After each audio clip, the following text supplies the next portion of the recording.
When modern people imagine the past, they often picture the Middle Ages through the comforting image of a lavish feast. In their minds appear roasted wild boars dripping with fat golden wine poured into silver goblets and fragrant fresh bread shared around rustic wooden tables. This romantic vision, encouraged by films and novels, is deeply misleading. If a person from the 21st century were suddenly transported to the year 1250 without preparation, the greatest immediate danger would not be a knight's sword or the plague. The real threat would be the food itself. The biological reality is unsettling. A modern digestive system, protected by pasteurization, refrigeration, and strict hygiene standards, would face a microbiological battle it could not survive. The first and perhaps most dangerous enemy would be hidden inside the most basic food of all: bread. Grain formed the foundation of life. It supplied as much as 70% of daily calories. Yet medieval grain was not the purified and carefully selected product of modern agriculture. Across the damp fields of Europe lurked a parasitic fungus that commonly infected rye, ergot. For medieval peasants, completely separating the dark toxic growths from healthy grain was often impossible. The flour produced from these harvests contained powerful alkaloid toxins. Eating such bread caused a slow poisoning known during the Middle Ages as St. Anthony's fire. Its symptoms resembled something from a nightmare. Blood vessels constricted, producing an intense burning sensation in the hands and feet, as though the limbs were engulfed in flames. In severe cases, extremities died and detached from the body, turning black without significant bleeding. Victims also experienced hallucinations and delusions. A modern individual possessing no tolerance to these toxins would likely suffer serious neurological damage after only a few days of consuming such bread. What began as nourishment would end in torment. Even when bread was free of ergot, its composition remained hazardous. Periods of scarcity far more common than abundance forced people to stretch flour supplies. Desperate households and dishonest bakers mixed sawdust, bark, chalk, or even soil into dough to increase volume. A modern digestive system, accustomed to easily processed foods, would react to these materials with severe inflammation and intestinal blockages. In the Middle Ages, a bowel obstruction was essentially a death sentence. For a time traveler without access to modern surgery, it would be no different. Turning from grain to meat does not improve the situation. Refrigeration did not exist. Eating meat was a race against decay. The moment an animal was slaughtered, decomposition began. To slow the process or disguise its effects, people relied on preservation methods that could themselves be harmful to modern bodies. Salting was the most common technique. Cuts of meat were packed into barrels with salt, sometimes remaining there for weeks. The salt concentration was immense. For medieval laborers who worked physically demanding jobs and lost large amounts of fluid through sweat, this was manageable. For a modern person, however, consuming such quantities of salt would disrupt electrolyte balance. The kidneys would become overwhelmed. Blood pressure could rise to dangerous levels. Paradoxically, dehydration would develop while eating. Fresh meat presented even greater dangers. The so-called high game, prized by the nobility, was often simply meat in the early stages of decay.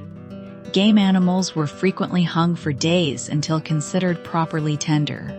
In reality, this often meant bacterial decomposition. Noble kitchens attempted to disguise the taste of spoilage with costly imported spices. Pepper, cinnamon, and cloves served not only as flavorings but also as crude disinfectants and sensory distractions. Yet spices cannot neutralize every toxin. The bacterium Clostridium botulinum, responsible for botulism, thrived in poorly smoked sausages and inadequately heated stews. While medieval populations may have developed some degree of resistance to certain pathogens or simply accepted higher mortality rates as inevitable, the modern immune system possesses no experience with them. a single serving of slightly spoiled pork could trigger severe food poisoning. Massive fluid loss could cause circulatory collapse within a single day. Another frequently overlooked danger came from the cookware itself. Wealthier households often prepared food in copper cauldrons or vessels made from tin and pewter. Acidic ingredients such as wine and vinegar reacted with these metals. Copper cookware produced verdigris, a toxic copper compound. Pewter was often contaminated with lead. The result was chronic heavy metal poisoning. Lead poisoning causes anemia, kidney damage, and serious neurological disorders. Lead acetate, known as sugar of lead because of its sweetness, was sometimes added to wine to improve poor vintages. A time traveler would therefore confront not only bacteria but also chemical toxins accumulating with every meal. Liquid consumption posed another major threat. The popular belief that medieval people drank only beer and wine is exaggerated, but it contains an element of truth. Safe drinking water was rare in many towns and cities. Rivers served simultaneously as sewers, washing areas for tanners using urine and chemicals, and sources of water for daily use. These waterways contained fecal contamination and pathogens responsible for typhoid and cholera. Dysentery, a severe intestinal disease, was widespread. For a modern person, a single drink from a city well or river could be enough to cause infection. The resulting illness often brought bloody diarrhea and fever. Without antibiotics or intravenous fluids, survival prospects would be extremely poor. The weak beer commonly consumed during the Middle Ages was generally safer because brewing required boiling the water. Yet its alcohol content contributed further to dehydration, creating a dangerous cycle. Even ignoring contamination and toxins, the nutritional profile of the medieval diet would challenge the modern body. Food was highly seasonal and limited in variety. During winter, vitamin C was almost non-existent. Scurvy affected not only sailors but also rural populations. By late winter, gums bled, old wounds reopened, and exhaustion became common. At the same time, members of the nobility frequently suffered from gout. Vegetables were often dismissed as food for the poor. Instead, meat, wine, and sugar served as symbols of status. This purine-rich diet caused painful deposits of uric acid crystals in the joints. A modern body, accustomed to nutritional balance and year-round access to vitamins, would decline rapidly under such conditions. Malnutrition would weaken the immune system further, leaving it less capable of resisting infection. Compounding the problem was a medical understanding of nutrition that seems bizarre today but was widely accepted at the time. Humoral theory, or the doctrine of the four humors, dominated medical thinking.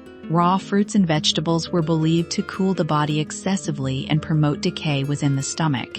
As a result, foods were often cooked extensively until little nutritional value remained. Anyone requesting fresh fruit or raw vegetables would encounter confusion and warnings. Ironically, those warnings had some basis in reality. Produce fertilized with human waste frequently contained parasites such as roundworms. Ultimately, death in the Middle Ages did not always arrive dramatically on the battlefield. Often it appeared quietly and visibly and was served on a pewter plate. People of the period had developed survival strategies and biological resilience shaped by centuries of adaptation. Their intestinal flora was tougher. Their immune systems were more aggressive. Their tolerance for disease and suffering was higher. The modern person, by comparison, is biologically fragile, a product of sanitized environments. Only 3 days in the Middle Ages might be enough to overwhelm this delicate system. Whether through ergot in bread, verdigris in cookware, salmonella in meat, or fecal bacteria in water, danger existed in every meal. The idea that a modern human could travel into the past and thrive because of superior knowledge is an illusion. Such a traveler would not live like a king. They would die like a patient, defeated by food that was ordinary daily fare for a peasant in the year 1300. History passes through the stomach, and in this case, it is impossible to digest.